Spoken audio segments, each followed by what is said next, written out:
What's going on, guys? Welcome back to Grey Talks Wrestling. Hope you're all keeping well and you're ready for another retro review. Let's smash that subscribe button. Let's get that subscriber count up and the like buttons as well. Thank you very much to everyone that has contributed so far to helping this channel grow. Let's talk about Survivor Series 1992.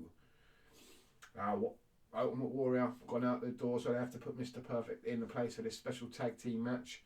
We've got a main event as well, and we're focusing more on the new generation. You can see it starting here, and a feud that will encapsulate that generation, a feud that will last through 5 years. Imagine what happens in 5 years' time. Could we ever have imagined it? What would happen at Survivor Series in 5 years? These two main eventers are facing off again for the same championship, and one of them going out the door forever. But yeah, we're in 1992. We're not in 1997 quite yet. Survivor Series though, here in 1992, and for me the main event, one of the best main events of the year, no doubt. Shawn Michaels and Bret Hart starting off their feud right here in 1992. Two very young, hungry competitors. Both of them looking like they are going to be a big deal in the future, and they definitely are. We know they will be, and you can just tell it here how great they are, how good this match was. It was one of the best matches of the year, without doubt. The undercard was what it was. We saw some new matches. We saw a coffin match and a nightstick on a pole match. And we'll get to them in a little bit, and I'll tell you what I thought of them. But the first match out of the gate was a new tag team. Like I said, they're focusing on new teams and a lot of youngsters up and coming. And they're trying to highlight them here. We've got the Head Shrinkers. Samu, Fatu, OGs of the Bloodline, stepping up against Owen Hart and Coco Beware of High Energy. Never a team that really hit any heights. I didn't mind High Energy. They were fun when I was a kid. I liked all the bright colours. I always liked Coco Beware and his parrot. And Owen Hart in the ring was just amazing to watch. You never really saw anything like that back then, those days. This was a decent tag match. I didn't mind it. Opening match, pretty damn good. Getting the Head Shrinkers over. Very talented, man. Like, they don't get enough flowers. They don't get enough notoriety. They don't know people talk about how good the Head Shrinkers were, really. We need to talk about that more, and we will do, because they were fucking good in this match. I really enjoyed it. Then we got the nightstick on a pole match, and it was that feud that really was Nailz' career, really. Him and the Boss Man. That was it, man. And Boss Man beats him. And that's the end of Nailz. Thought they could have dragged this out a little bit longer. Maybe give Nailz the win here. But no, Boss Man gets the win.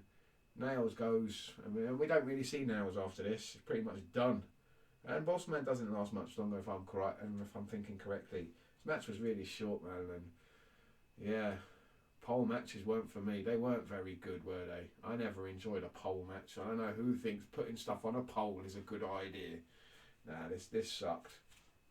Another new up and comer they're trying to highlight. He's been around for a little bit now, since I think about like WrestleMania 8. Tatanka, he's on a winning streak. Who remembers Tatanka's winning streak? We always talk about Goldberg's streak, Undertaker's streak. What about Tatanka's streak?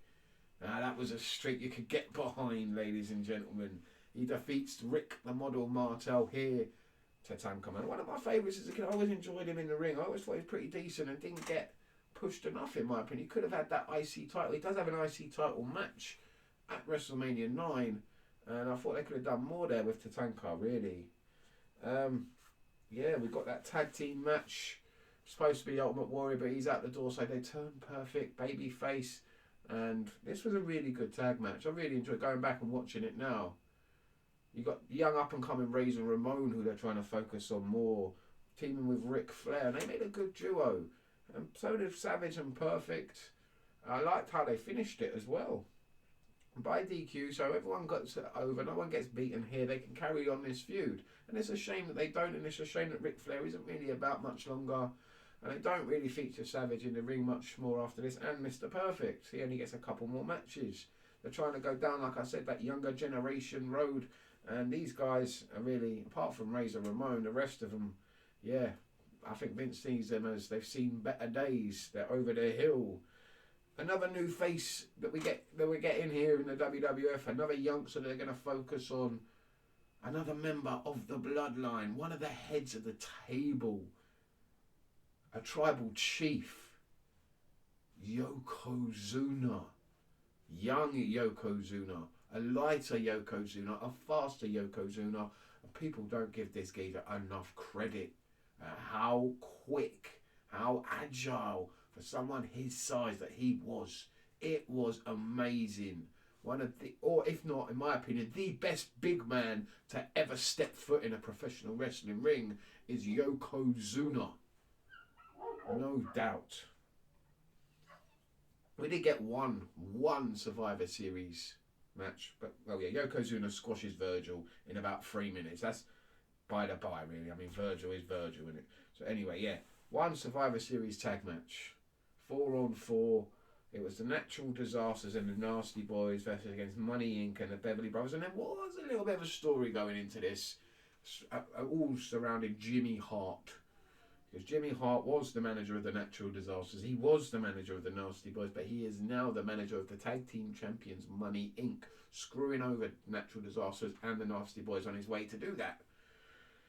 And I enjoyed this kind of feud here. I don't know why the Beverly Brothers are involved in it. That doesn't make much sense to me, but they need, I suppose, Money Inc. needed a team to back them up. And yeah, they picked the Beverly Brothers, and they're a talented team. They don't get their flowers enough. They could have got more out of them. They could have got a push, maybe, the Beverly Brothers at some point.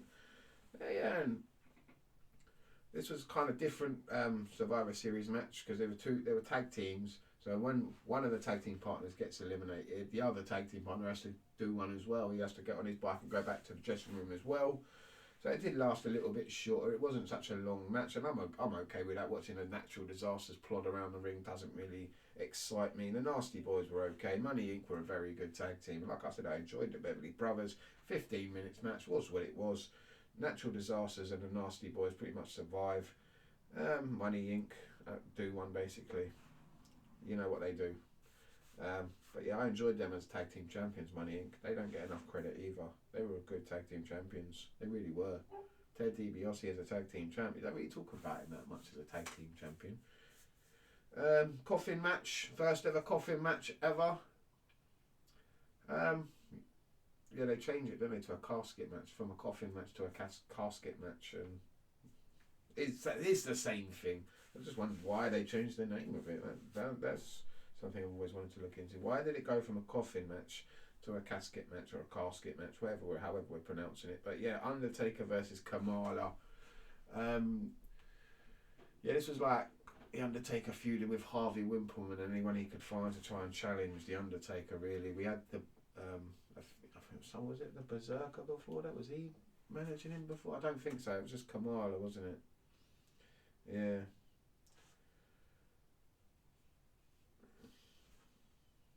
Yeah, coffin match. Yeah, the first one was in the WWF was, yes, Undertaker and Kamala. The first ever one, Dusty Rhodes and Ivan Koloff. Interesting.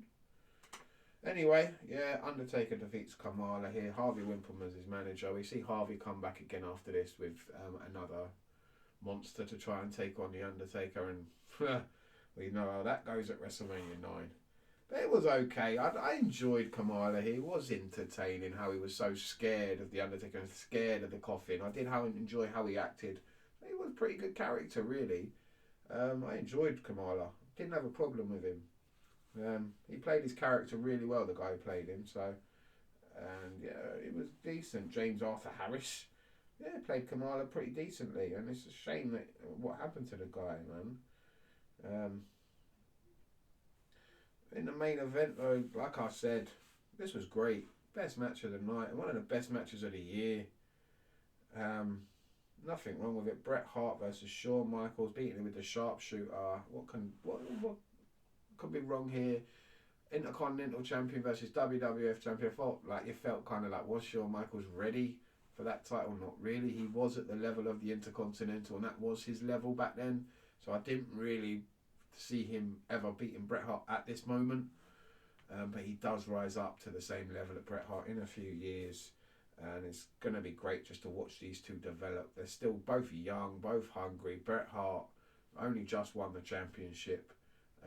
It's a bold move from Vince McMahon, really, to put the title on Bret Hart and Shawn Michaels, two very young up-and-comers have only just recently really stepped away from like the tag team division.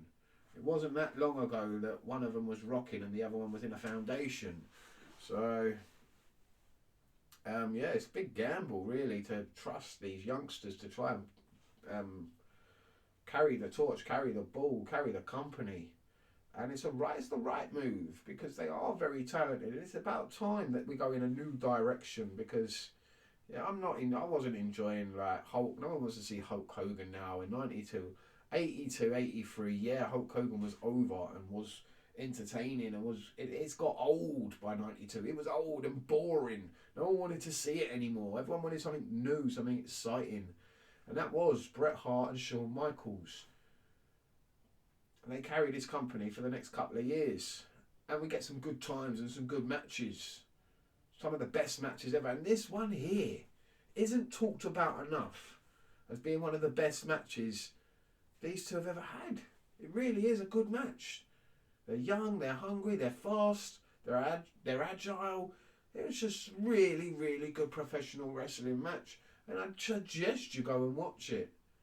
It was one of my favourite matches of 1992. This is right up there at number 1.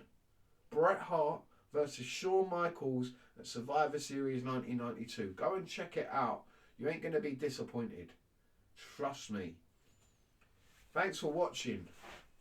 Hope you enjoyed the review of Survivor Series, 1992. We're nearly there. One more to go. I do believe it's time for Starrcade. And I'll see you very soon for that. Check you later, guys. Thanks for watching. Peace.